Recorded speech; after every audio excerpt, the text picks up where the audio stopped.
Alright, hi everybody. We're here to show you the BrainFrame system.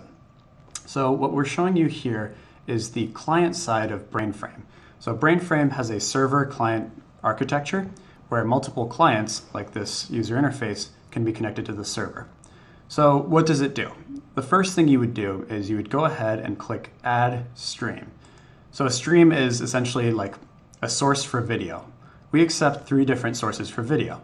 We accept IP cameras, where you put a URL for an IP camera here. This can connect to any internet-connected camera. We accept webcams, where you might put a device ID. And then we accept files. And a file is great for demos. You might just put a video file and run it as if it were a video stream.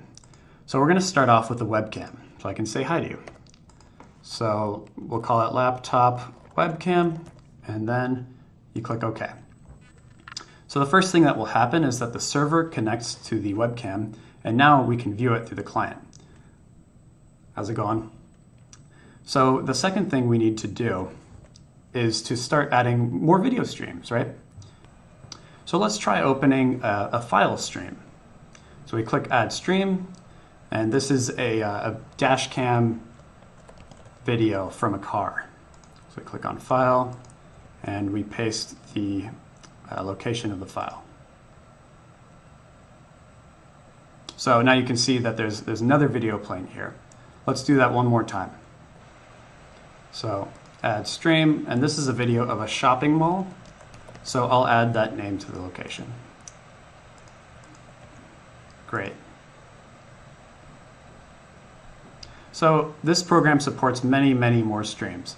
As they pop up, they show up here in a grid pattern, and you can scroll up and down. Now, if you want to see a particular stream more closely, you simply move your mouse over it and click. Now we can see an in-focus view. On the sidebar, you still have the previous streams, and in focus, you can see more closely what's going on in this particular video stream.